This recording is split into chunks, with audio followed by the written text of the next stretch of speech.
it's one of the world's great religions and arguably one of the least understood. Islam is now Europe's fastest growing faith, and as Johnny Nelson's been discovering, it's finding favour in some unusual places.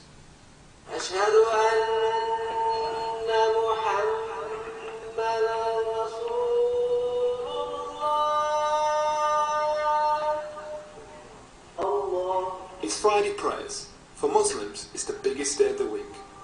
And amongst the worshippers at this mosque in Leeds are a growing number of white men who've converted to Islam. Paul Martin became a Muslim 4 years ago. It's been a spiritual and physical journey that's challenged the very core of relationships with friends and family. This seems to be one of those very multicultural mosques that we find ourselves in. I think you'll find a lot of converts here, and I think they tend to find it quite easy to settle here because there are so many different types of people that you don't actually have to be a certain group. It's sort of open to everybody. And I think being white, nobody really puts white and Islam together. But I find here I can be the person I want to be. So, how are you? But Paul's not the only convert at a mosque today. Dotted amongst the worshippers, there's a handful of other white faces. What is it that's grabbed your attention to want to be Muslim? Is it one common denominator? Is it something in particular? The more I learned about it, the more just certain things they do grab you. You know, certain verses of the Quran, for example, which just seem to be describing the way that my experience of life of people, because the Quran talks about the state of people, the nature of people.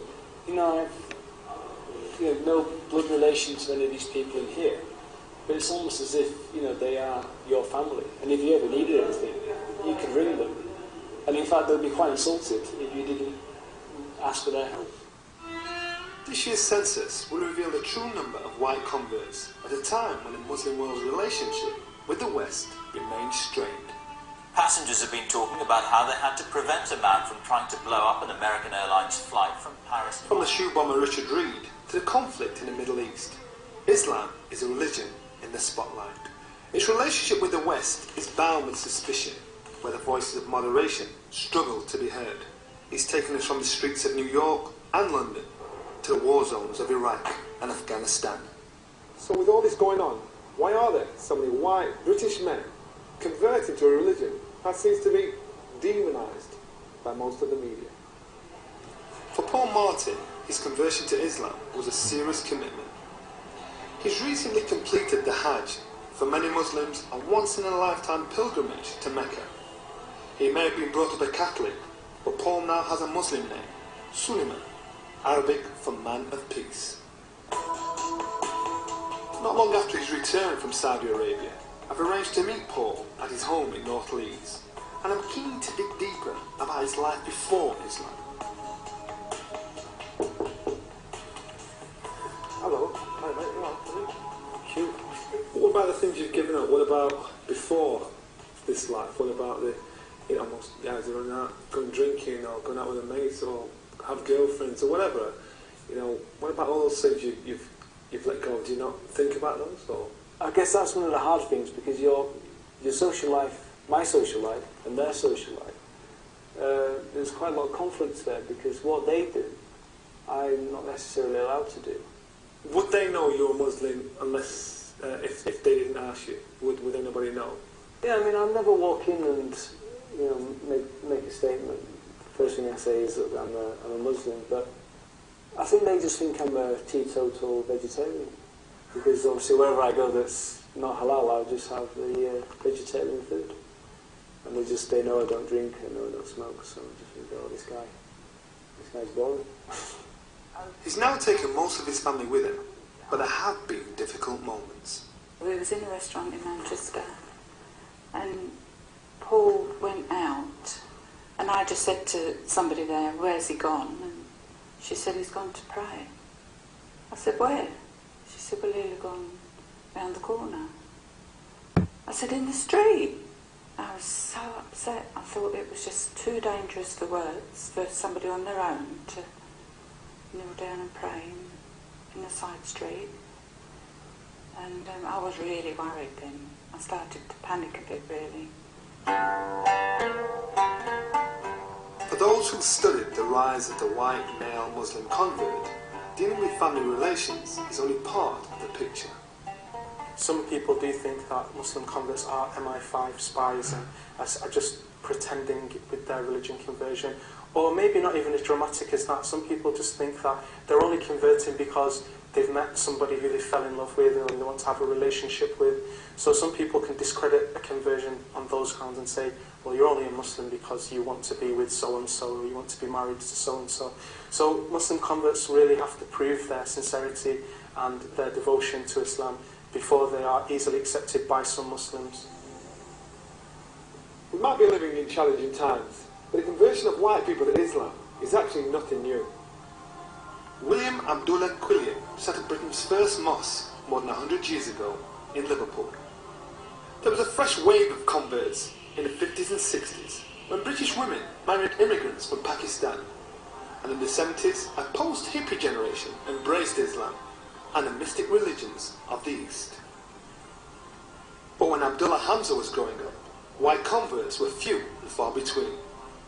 Brought up in a working class family in Bradford, until the age of 17, everyone knew him as Julian. Nice to meet you. How are you doing? Nice to meet you. Afternoon prayers. Afternoon prayers. How often do you go outside? As often as I can. Sometimes, you know, if I'm travelling, I'm getting off the train and it's prayer time, I'll pray outside the train station. You know, but I like to, it's nice to just be in the fresh air and pray, you know, it's something I've always liked. And I love praying in the snow. And it's snowing. Why? Well, because when your head goes in the snow, you know, it's slightly childlike. I usually see him with the praying on the mat. Yeah, I mean, a mat's just a mat, just so that it's clean. I mean, this is clean because it's just earth and rock and mud. So it's classed as clean in Islam. Now a successful musician, he remembers his own conversion and the difficult times he's had. I said to my mother, I said, look, I've been thinking about it, I want to become Muslim now. And she's like, calm down, lad, you know, it's not something you just rush into. And I was like, I'm not rushing into it. I've been thinking about it a long time, this is what I want to do. He's been a Muslim for the past 20 years, but prejudice hasn't been too far away. I've been accused of betraying my race, you know, and my culture, and, you know, and being called a terrorist and all that type of stuff, you know, the usual stuff really, even to the point of being called a white packet. But the hardest times have come from within the religion that Abdullah has embraced.